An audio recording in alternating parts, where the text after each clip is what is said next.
வாழ்க வளமுடன். நமது இந்த முயற்சி நமது உண்மைத்தன்மையை உணர்வதற்காக.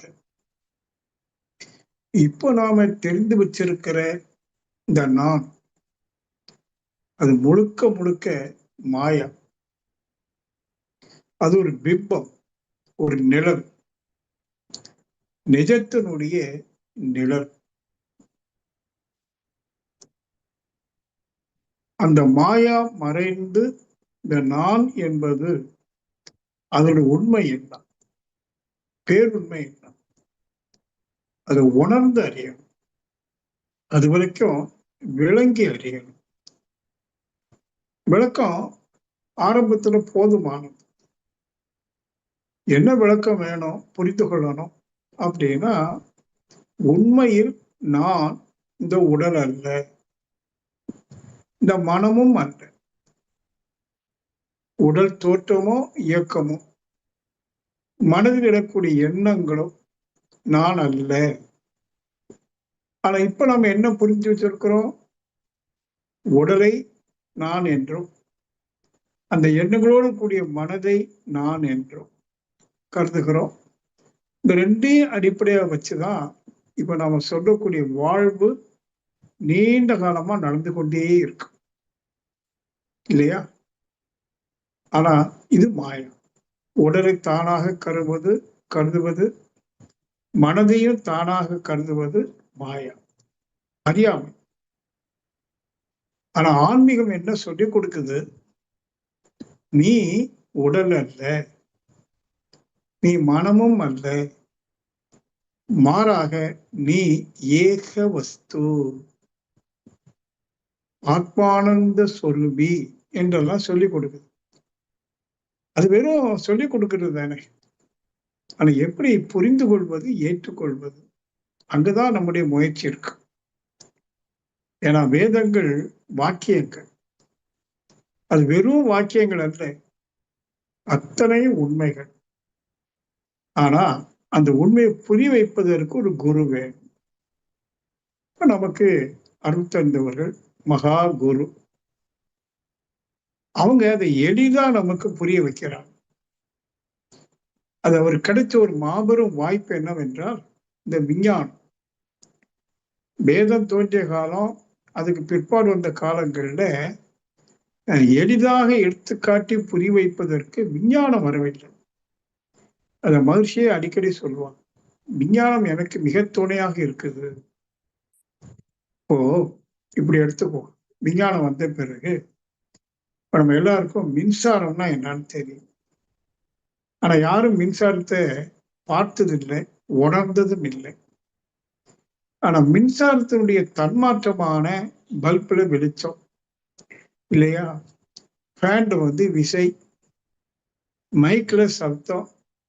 இப்படி அந்த மின்சாரம் எந்த கருவியின் மூலமாக வெளியேறுதோ அங்க தன்மாற்றம் அடையுது. வெளிச்சமா, வெப்பமா, சப்தமா, பலவிதமா வெளியேறும். ஆனா அது மின்சாரம் அல்ல. மின்சாரத்துடைய செலவு அல்லது மாற்றம். மின்சாரத்தை யாரும் தொட்டு பார்த்ததில்லை, பார்க்கவும் முடியாது.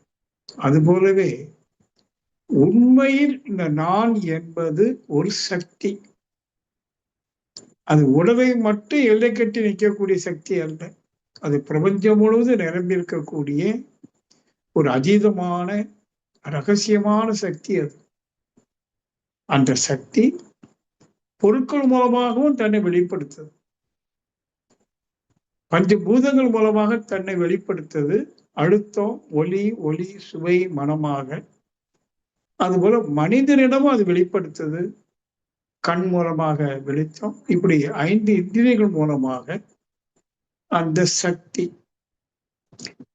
தன்மாற்றம் அடைந்து தன்னை வெளிப்படுத்துது 5 விதமாக. அழுத்தம், ஒலி, சுவை, மனமாக. இந்த ஐவுணர்வை அடிப்படையாக கொண்டுதான் நாம எண்ணுகிறோம், பலவற்றை செய்கிறோம், வாழ்கிறோம். புலன்வழி வாழ்வு என்று சொல்வார், புலன்வழி வாழ்வு. ஆனா எது வாழுது?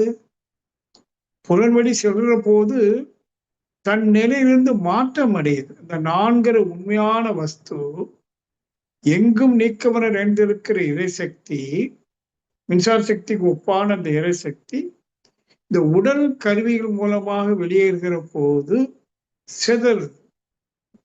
அதை ரிஃப்ராக்டட் மைண்ட் என்று சொல்லுவோம். 5 புலன்கள் வாயிலாக 5 தன்மையாக தன்மாற்றம் அடைந்து சிதறுகிறது.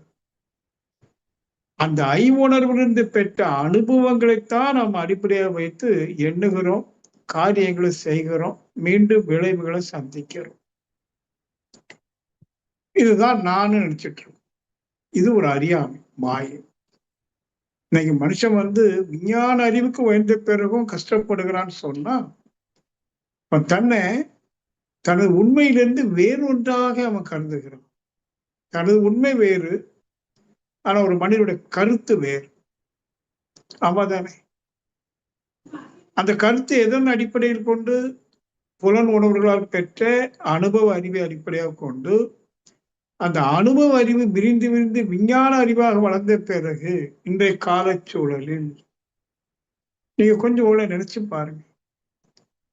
நீங்க எதை அடிப்படையாக கொண்டு நீங்க இருக்கிறத அறிவீங்க, நீங்க இருக்கிறத அடுத்தவங்களுக்கு அறிவிக்கிறீங்கன்னு சொன்னா உங்களுடைய அனுபவங்களை கொண்டு, உங்களுடைய அடையாளங்களை கொண்டு நான் இன்னார் என்று சொல்றீங்க.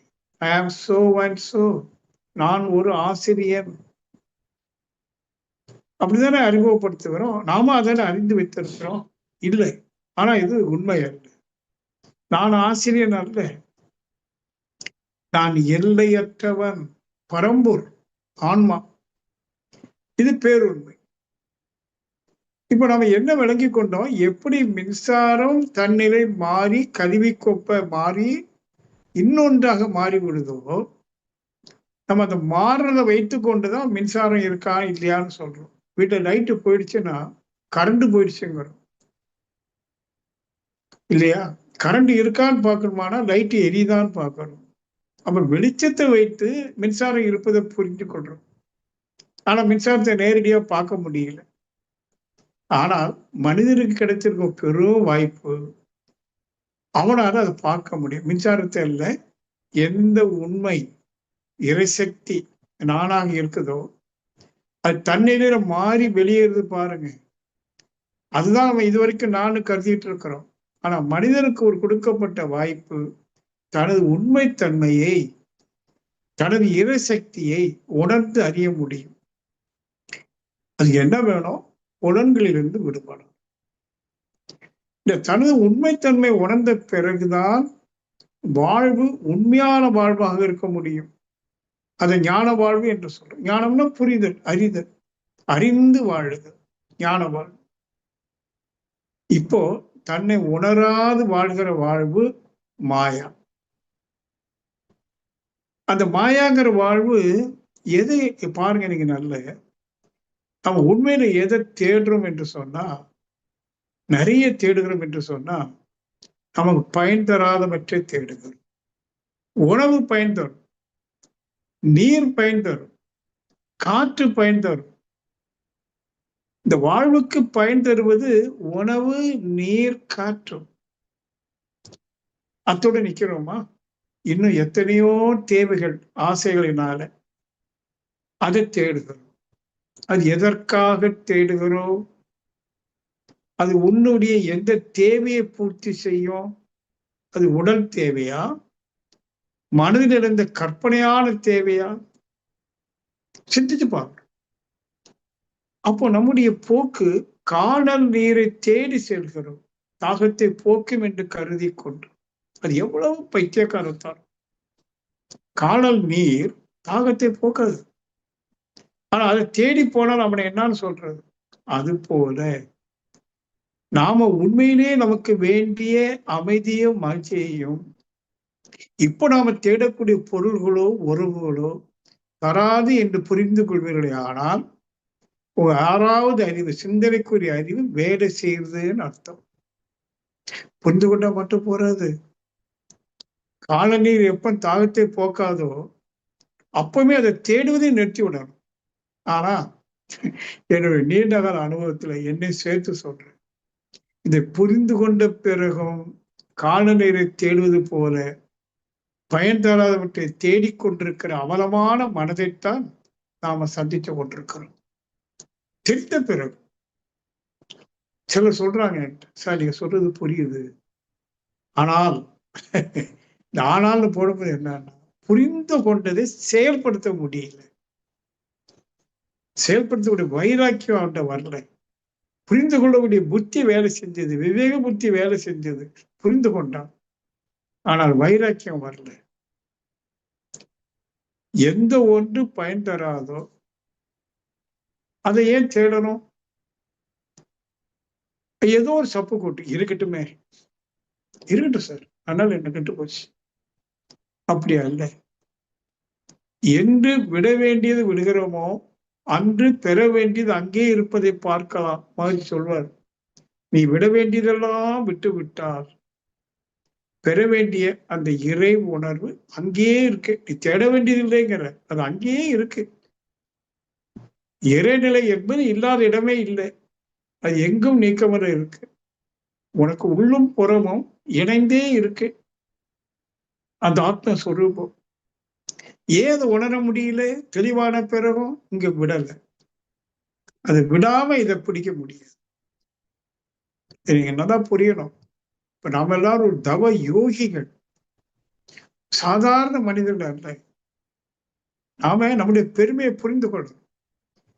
ஒரு மகானுடைய சீடன் மட்டுமல்ல, அவருடைய பயிற்சிகளையும் விளக்கங்களையும் செய்தும் கேட்டும் சிந்தித்தும் தெளிவா இருக்கக்கூடிய தவ யோகிகள். உங்களை இல்லைன்னு யார் சொல்ல முடியும்? உங்க எல்லாருக்கும் பிரம்மஞானம்னா தெரியும். சுத்தவெளி எனும் இறைநிலையே இறுதியில் நானாக வெளிப்பட்டிருக்கு உங்க எல்லாருக்கும் தெரியும். ஆனா அந்த வெளிப்பாட்டு ரகசியத்தை உணர்ந்துட்டோமா? தனது பேருண்மை தன்மையான ஏக நிலையை உணர்ந்துட்டோமா? ஏகானந்த நிலை. அது உணர்ந்தேன்னு சொன்னா தவ சித்திக்கிறேன்னு அர்த்தம் இல்லை, விட வேண்டியது விட முடியல. அதுக்கு நிறைய காரணங்களை சொல்லிக்கணும். அது ஒரு யோகியினுடைய வைராக்கியம். இது பயன் தராது. தேவைக்கு மேல சேர்த்து வைத்திருக்கிற எதுவுமே பயன் தராது. எவ்வளவு கோடியா இருந்தாலும் தரும். புகழ் பாராட்டு எல்லாமே மாயம், பயன் தராது. பயன் என்பது, பயனிலை என்பது அங்கு 3 இருக்கணும். நீங்க தமிழ் இலக்கணத்துல சின்ன வயசுல படிச்சிருப்பீங்க. எழுவாய், செயல்படும் பொருள், பயனிலை. ஒன்று பயனுக்கு பயன் ஆக வேண்டும் சொன்னா அங்க எழுவாயும் செயல்படும் பொருளும் இருக்கணும். இப்போ உதாரணமா ஒரு பழம் இருக்கு, நான் இந்த பழத்தை சாப்பிடுறேன். நான் என்பது எழுவாய், பழம் என்பது செயல்படும் பொருள். அங்கே சாப்பிடும்போது என்ன பயனிலை? பசி ஆறுது, ருசியும் ஆகுது. சுவைக்கிறோமா இல்லையா? ரசிக்கிறோம் சுவைத்து, அதான் பயன். அப்ப எப்ப நமக்கு ஒன்று பயன் தரும் என்றால், எந்த ஒன்று நமது உடலோடும் உயிரோடும் உணர்வோடும் இரண்டர கலக்குதோ, அந்த பழம் கலக்குது, அதனுடைய சத்தும் சுவையும் உடலோடும் உயிரோடும் உணர்வோடும் கலக்குது, அது பயனிலை. இப்ப கோடி பணம் இருக்கே, சொத்து அவ்வளவு இருக்கே, பேங்க்ல பிக்சட் டெபாசிட் இருக்கு, உயர்ந்த பதவி இருக்கு, இதெல்லாம் இருக்குங்கிறது எண்ணமா உணர்வா? Just thoughts, mere thoughts. பேங்க்ல 1 கோடி ரூபாய் பிக்சட் டெபாசிட் கிடக்கு, அது உணர்வுக்கு எட்டுமா? ஆனா எண்ணத்துக்கு எட்டிக்கிட்டே இருக்கும். பேங்க்ல போட்டு வச்சிருக்கேன், அது பார்த்துக்கலாம், ஒரு எண்ணம். இருக்குங்கிறது எண்ணம். அதுபோல இல்லைன்னு சொல்லி சங்கடப்படுறமே, அதுவும் எண்ணம். இல்லை என்பது எண்ணம், இருக்கு என்பது எண்ணம். இல்லை என்பது கிட்டிவிட்டால் அது ஊனோடும் உயிரோடும் உணர்வோடும் கலந்து விடுமா? அப்போ நீங்க நல்லா புரிந்து கொள்ளணும், நமது உடல் உயிர் உணர்வு மூன்றோடும் எதெல்லாம் கலக்குதோ அது மட்டுமே பயன் தரும், பயனில்லை. இப்ப பயன் தராததை நம்ம அடைய போறோம்னு சொன்னா அது என்னவாது அர்த்தம் இருக்கா பாரு. இதான் வள்ளுவர் சொல்றாரு. பொருள் அல்லவற்றை பொருள் என்று உணரும் மருளானான் மானா பிறப்பு. இந்த அறுகுணம் காமக்ரோதம் சொல்றமே, இந்த அறுகுணம் ஏன் வருது தெரியுமா? பொருள் அல்லவற்றை பொருள் என்று உணரும். காணல் நீர் என்று ஒரு நீர் இல்லை, பொருள் அல்ல, ஆனா பொருள்னு கருதுகிறோம் பாருங்க. பயன் தராதவற்றை பயன் தரும் என்று கருதுவது மாயா என்று சொல்றார். அதனால வருவதுதான் இந்த 6 குணங்கள். பேராசை, சினம், கடும்பற்று, முறையற்ற பால்வரிச்சு, உயர்த்தாள் மனப்பான்மை, வஞ்சம் இந்த 6 குணங்கள் வருவதற்கு காரணம் பொருள் அல்லவற்றை பயன் தராதவற்றை பயன் தரும் என்று கருதி தேடி அலையிறோம் பாருங்க. அதான் காரணம். நீங்கள் ஒவ்வொருவரும் நீண்ட காலம் இந்த ஆன்மீக உரையை கேட்டுக்கொண்டே இருக்கிறீங்க. நான் உங்களுக்கு சொல்லும் போது நானும் எனக்கு கேட்டுக்கொண்டே இருக்கிறேன். அவன் என் மனுஷனை அடிக்கடி கேட்டுக்கொள்வேன். பயன் தராதவற்றை நான் நாடுகிறேனா, தேடுகிறேனா? சில டைம்ல சிற்பாகி தேட ஆரம்பிச்சிருவேன். உடனே உள் மனசு சொல்லும், தேவையில்லாதே தேடியப்பா, உடனே நிறுத்திக்குவேன். சில டைம்ல யானைக்கே அடிச்சிருக்கும், வேதாளம் முருங்கமரம் ஏறுன்னு சொல்ற மாதிரி இந்த பாலா போன மனசு சில டைம்ல கொஞ்சம் ஏறும். அப்ப உடனே உணர்வு சொல்லும், இது பயன் தராதல்லவா, நீ எத்தனை முறை பேசியிருக்க, சிந்திச்சிருக்கிற, விளங்கி இருக்கிற, உனக்கு தட்டுதேன்னு சொல்லும். உடனே அடுத்த க்ஷணம் அதை இறக்கி விட்டுருவேன். ஆமா, தேவையில்லை. அப்போ உடனே மனம் சமாதானத்துக்கு வருது. உடனே கண்ண மூடி ஒரு 10 நிமிஷம் அந்த முழுமையோட இப்படியே பண்ணி பண்ணி பழகி பழகிதான் இன்றைக்கு ஒரு கட்டத்துல இது உங்களோடு உரிமையோடு, என்னால உரிமையோடு உங்களுக்கு சொல்ல முடியும். சொல்றேன், என்ன உரிமை? உணர்ந்த அனுபவம் அது சொல்ல வைக்கல. இது வெறும் வார்த்தைகள் அல்ல, பேச்சல்ல, இது உண்மை உணர்வுடைய வெளிப்பாடு. ஆனா ஒரு க்ஷணம் நீங்க உங்களுடைய பேருண்மை உணர்வீர்களே ஆனால், அதான் தன்னை முழுமையாக உணர்வீர்களே ஆனால், அந்த அனுபவம் அனுபவம் நம்மை விட்டு விலகுவதே இல்லை. எந்த ஒன்று நெருப்பை தொட்ட அனுபவம் இருக்கு, இப்ப தொடுவோமா? ஏன்னா அந்த அனுபவம் நம்மை விட்டு விலகாது. எந்த அனுபவமும் விலகவே செய்யாது. அப்ப இறை அனுபவம் அது நிலைத்த அனுபவம். அப்போ மகிழ்ச்சி சொன்ன மாதிரி இறைநிலையோடு எண்ணத்தை கலக்க விட்டு ஏற்படும் ஒரு அமைதியில் விழிப்பாய் நிற்க இறைநிலையே தானாய் உணர்வதாகும். நித்த உடலில் உயிர் இருக்க மட்டும் அந்நிலையில் நின்று பழகி கொண்டால் அறிவு மெய்ப்பொருளாம் கரை நீங்கும். பதிவெல்லாம் பாவப்பதிவெல்லாம் போயிடும். அறிவு மெய்ப்பொருளாக பரம்பொருளாக மாறி நிற்கும். இதாங்க ஆன்மீகம். இப்போ ஆன்மீகம் பயில்றோம். நீங்க நீண்ட காலம் பயின்று கொண்டிருக்கணும். ஆனா நீங்க ஒரு முடிவு எடுத்துக்கணும். அன்னன்னைக்கு முடிவு எடுக்கணும். என்ன முடிவு? அதே நிலையில நிக்கிறேன்னா பழையபடி மாடு மேய்வது போல, அதுவும் அந்த அக்கறை பச்சையா தெரியுதுன்னு மேயிறோமா?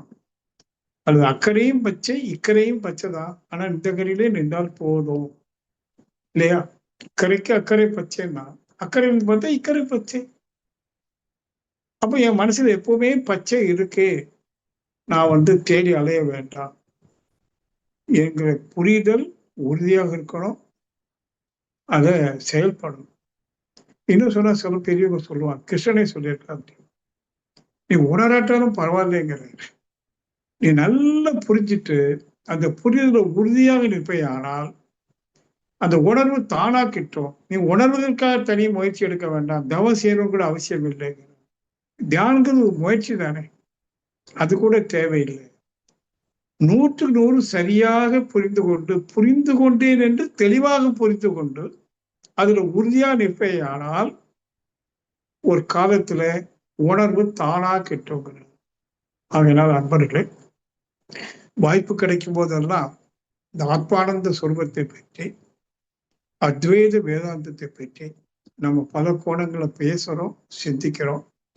நீங்களும் இதோடு இணைந்து புரிந்து கொண்டு சிந்தித்து தெளிவடைந்து வாழ்க்கையில அமைதியும் மகிழ்ச்சியும் நிலைக்கும்படிக்கும் நீடிக்கும்படிக்கும் வாழ வேண்டும் என்று உன் அனைவரையும் வாழ்த்தி நிறைவு செய்கிறேன். வாழ்க வளமுடன்.